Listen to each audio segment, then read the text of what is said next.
사업의 비결은 다른 사람들은 아무도 모르고 있는 무엇인가를 아는 것이다. 그리스 선박왕 에리스토틀 오나시스의 말입니다. 기업가라면 누구나 영속적인 기업을 만들고 싶어 합니다. 그러나 현 시점에서 아무리 잘 나가는 기업이라도 10년, 20년 뒤에 살아남아 있으리라는 보장은 그 어디에도 없습니다. 그래서 많은 기업가들이 우리 회사가 앞으로도 끝까지 살아남기 위해서는 어떻게 해야 좋을까를 고민합니다.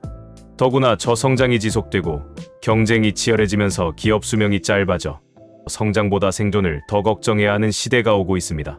세계적으로 보면 100년 이상 된 장수기업은 약 8만 개에 이릅니다. 그중 약 40%가 일본 기업입니다.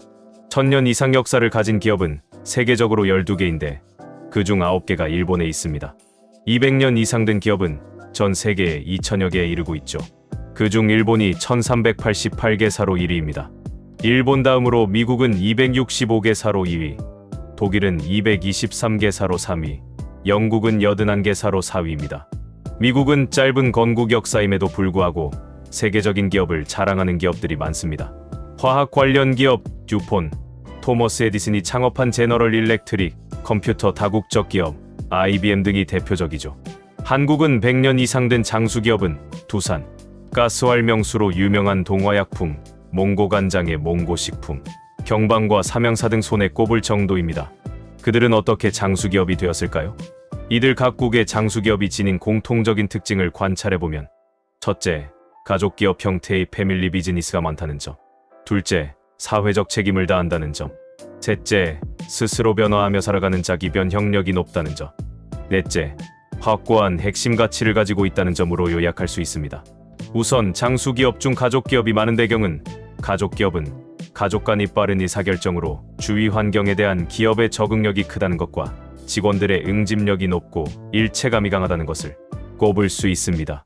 즉, 일반 주식회사에 비해 경영에 간섭하는 사람이 적고 외부 압력에 밀려 단기 성과에 급급하기보다는 장기적인 비전을 갖고 경영을 할 수가 있습니다. 일본 식료품 회사 키코만, 유럽의 에르메스와 로스차일드, 미국의 듀폰과 포드사가 다 가족기업으로 시작한 대기업입니다. 또 가족 위주의 패밀리 비즈니스는 경영권이 계승되기 때문에 비밀 유지가 필요한 내밀한 경영 노하우를 다음 세대의 리더에게 고스란히 전해줄 수 있는 장점이 있습니다.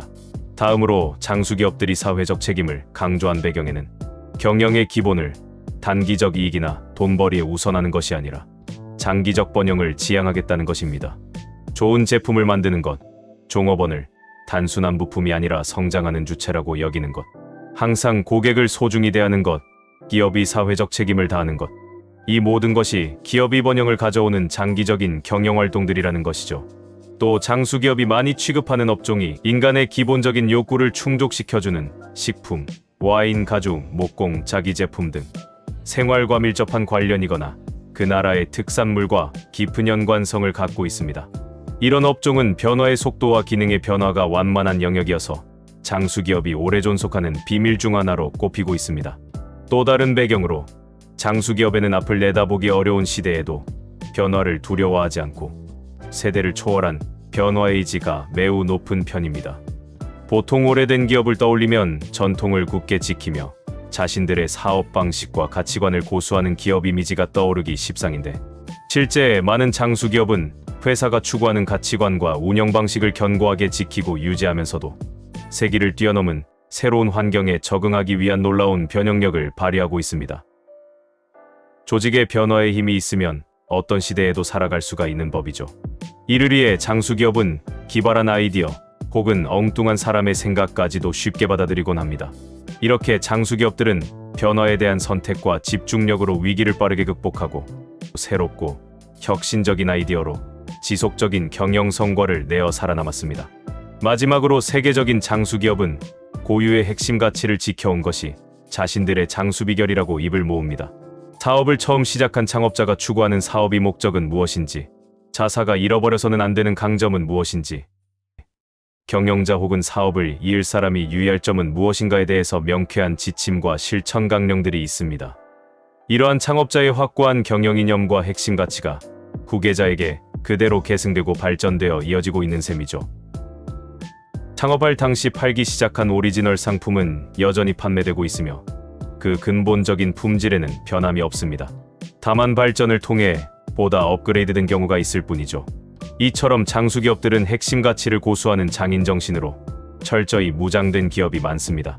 그러나 기업이 100년 이상 유지되려면 창업주로부터 3대나 4대에 이르고 200년이 지속되려면 적어도 6대에서 8대까지 이어져야 합니다. 그런데 아무리 경영 수업을 잘 받았다 해도 어떻게 경영을 잘하는 후계자가 계속 나올 수 있었을까요?